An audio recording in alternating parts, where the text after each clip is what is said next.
بسم اللہ الرحمن الرحیم۔ السلام علیکم ورحمۃ اللہ وبرکاتہ۔ اللہم صلی علی محمد وعلی آل محمد۔ قصص الانبیاء، حضرت آدم علیہ السلام، پارٹ 4۔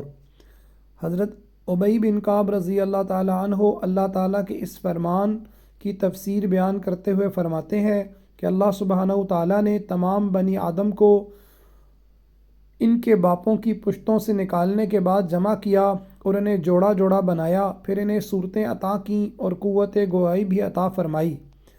پس وہ بولنے لگے، پھر اللہ تعالیٰ نے ان سے توحید الہی پر قائم رہنے کے لیے بڑا مضبوط عہد و پیمان لیا اور انہیں ان کے نفسوں پر گواہ بنایا کہ کیا میں تمہارا رب نہیں ہوں؟ سب نے گواہی دیتے ہوئے کہا، جی ہاں، آپ ہی ہمارے رب ہیں۔ پھر اللہ نے فرمایا، میں ساتوں آسمانوں، ساتوں زمینوں اور تمہارے باپ آدم کو تم پر گواہ بناتا ہوں کہ کہیں تم قیامت کے دن یہ نہ کہو کہ ہمیں تو اس کا علم ہی نہیں تھا۔ یاد رکھو، میرے علاوہ کوئی معبود برحق نہیں اور میرے علاوہ کوئی بھی پروردگار نہیں، لہٰذا میرے ساتھ کسی کو بھی شریک نہیں ٹھہرانا۔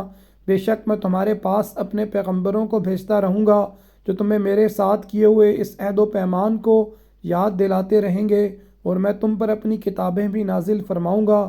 سب نے کہا، ہم گواہی دیتے ہیں کہ آپ ہی ہمارے پروردگار اور حقیقی معبود ہیں، آپ کے علاوہ کوئی بھی ہمارا پروردگار اور معبود نہیں۔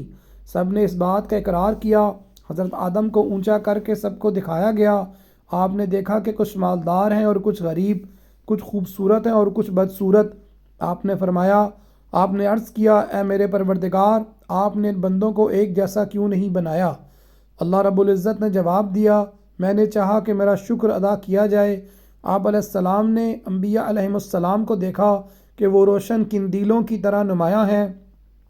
اللہ رب العزت نے ان سے بھی رسالت و نبوت کے متعلق خصوصی عہد و پیمان لیا۔ انبیاء علیہم السلام سے توحید، رسالت و نبوت سے متعلق عہد۔ اللہ تعالیٰ نے جب حضرت آدم کی تخلیق مکمل کرنے کے بعد ان کی پشت سے تمام اولاد کو ظاہر کیا تو ان میں قیامت تک مبعوث ہونے والے انبیاء علیہم السلام بھی تھے۔ اللہ نے انبیاء علیہم السلام سے بھی توحید، رسالت و نبوت سے متعلق خصوصی عہد لیا۔ فرمان الہی ہے، اے نبی صلی اللہ علیہ وسلم، یاد کریں جب ہم نے تمام انبیاء علیہم السلام سے توحید کا عہد لیا اور بالخصوص آپ صلی اللہ علیہ وسلم، نوح، ابراہیم، موسیٰ اور مریم کے بیٹے عیسیٰ علیہم السلام سے، اور ہم نے ان سب سے بڑا پکا عہد لیا۔ اور وہ وقت یاد کیجئے جب اللہ نے تمام انبیاء علیہم السلام سے عہد لیا تھا کہ جب میں تمہیں کتاب و حکمت عطا کر دوں، پھر تمہارے پاس وہ رسول محمد صلی اللہ علیہ وسلم آئے جو ان چیزوں کی تصدیق کر رہا ہو جو تمہارے پاس ہیں، تو اس رسول پر ضرور ایمان لانا اور اس کی ضرور مدد کرنا۔ اللہ نے پوچھا، کیا تم اقرار کرتے ہو اور اس پر میرا عہد قبول کرتے ہو؟ انہوں نے جواب دیا، جی ہاں، ہم اقرار کرتے ہیں۔ اللہ نے فرمایا، تم گواہ رہنا اور میں بھی تمہارے ساتھ گواہوں میں سے ہوں۔ پھر اس کے بعد جو بھی اس عہد سے پھر جائیں وہی نافرمان ہیں۔ حضرت آدم علیہ السلام کے بیٹوں قابیل اور حابیل کا واقعہ۔ فرمان الہی ہے، اے نبی صلی اللہ علیہ وسلم، آپ لوگوں کو آدم علیہ السلام کے دو بیٹوں کا سچا واقعہ بھی سنا دیجئے۔ جب ان دونوں نے اللہ کے لیے قربانی پیش کی، ان میں سے ایک کی قربانی تو قبول ہو گئی اور دوسرے کی قبول نہ ہوئی، تو وہ کہنے لگا، میں تجھے قتل کر ڈالوں گا۔ پہلے نے کہا، بلا شبہ اللہ تقوی اختیار کرنے والوں کا ہی عمل قبول کرتا ہے۔ اگر تو مجھے قتل کرنے کے لیے اپنا ہاتھ میری طرف بڑھائے گا تو میں تجھے قتل کرنے کے لیے ہرگز اپنا ہاتھ نہ بڑھاؤں گا۔ بے شک میں تو اللہ سے ڈرتا ہوں جو تمام جہانوں کا رب ہے۔ میں تو چاہتا ہوں کہ تو اپنے ذمے اپنا اور میرا بھی گناہ لے لے اور پھر تو دوزخیوں میں شامل ہو جائے۔ ظالموں کا یہی بدلہ ہے۔ آخرکار اس کے برائی کی دعوت دینے والے نفس نے اسے اپنے بھائی کے قتل پر آمادہ کر دیا اور اس نے اسے قتل کر ڈالا، پس وہ نقصان اٹھانے والوں میں سے ہو گیا۔ پھر اللہ نے ایک کوا بھیجا جو زمین کھودنے لگا تاکہ اسے دکھائے کہ وہ اپنے بھائی کی لاش کیسے دفنائے۔ یہ دیکھ کر وہ کہنے لگا، ہائے افسوس، میں اس کوے جیسا بھی نہ ہو سکا کہ اپنے بھائی کی لاش چھپانے کی تدبیر نکال لیتا۔ پھر وہ بڑا ہی پشیمان اور شرمندہ ہو گیا۔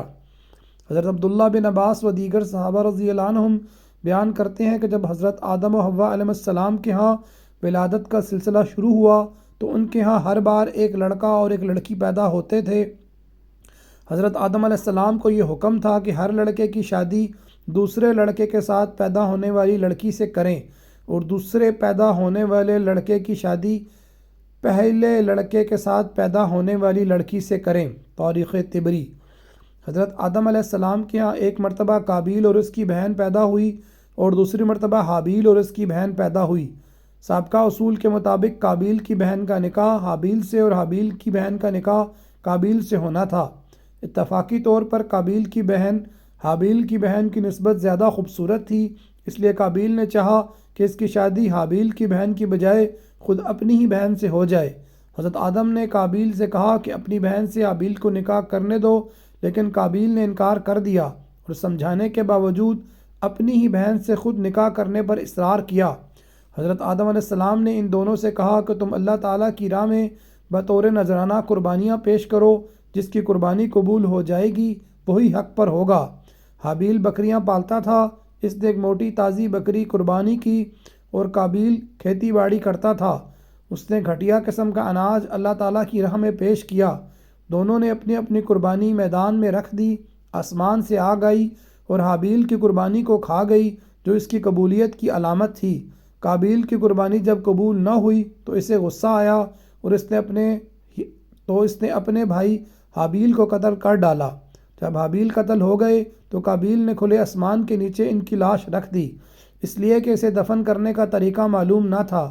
آخر اللہ تعالیٰ نے 2 کوے بھیجے، ان میں سے ایک نے دوسرے کو مار دیا، پھر چونچ سے گڑھا کھود کر مردہ کوے کو اس میں ڈال کر اوپر سے مٹی ڈال دی۔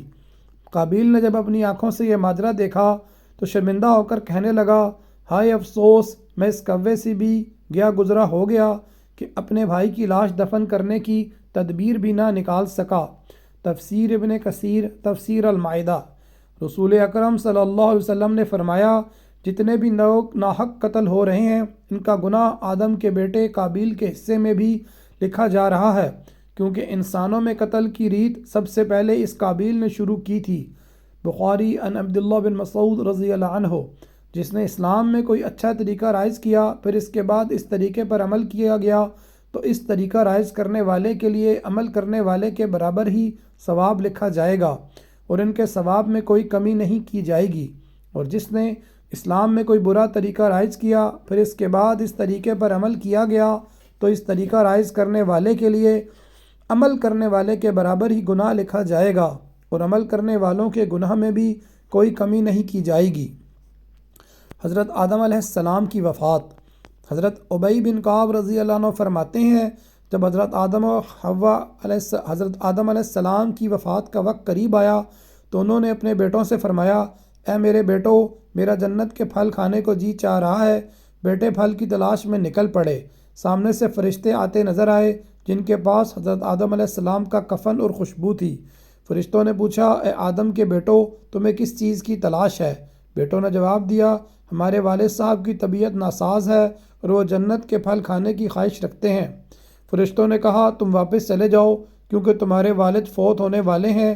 فرشتوں نے آ کر ان کی روح قبض کی، ان کو غسل دیا، کفن پہنایا، خوشبو لگائی اور آپ علیہ السلام کے لیے لحد تیار کی، پھر نماز جنازہ ادا کی اور قبر میں رکھ کر اوپر سے مٹی ڈال دی۔